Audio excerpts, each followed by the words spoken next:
sehemu, ombeni msaada wa majeshi mpaka lile jeshi ambalo Mwenyezi Mungu aliliandaa kwa ajili ya kuja kulitetea Tanzania litaingia.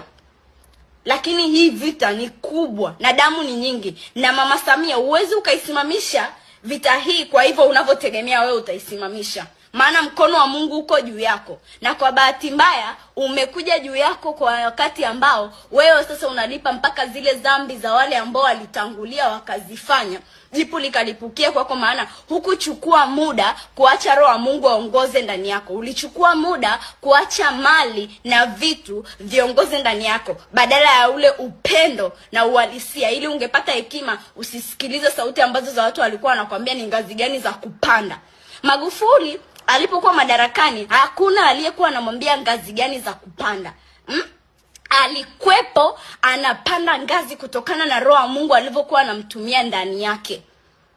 Na ndio manake wengi ambao walikuwa wanamtakia mabaya ni wale wote ambao walikuwa wameshazoea kufanya maasi. Lakini wewe ulipokuja madarakani haukutembea tena na ile sauti ya Mungu. Ulikuwa hujiamini wewe peke yako kwamba una hiyo power ya kuweza kufanya mambo kwa njia yako, maana ulikuwa ni rahisi na hakuna ambaye angeweza kukupinga.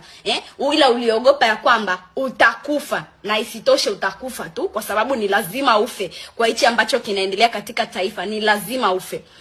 Uliogopa kwamba utakufa, kwa hiyo kutaka kwenda kinyume na jinsi walivyokuwa wanakuambia wewe uende.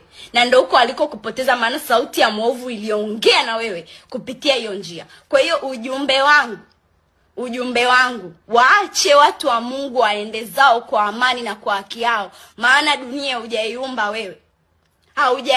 wewe na hutawahi kuweza kuiumba. Dunia ina mtu wake na ni Mwenyezi Mungu mwenye haki, asiyeongwa, asiyepewa chochote. Acha watu wa Mungu waende.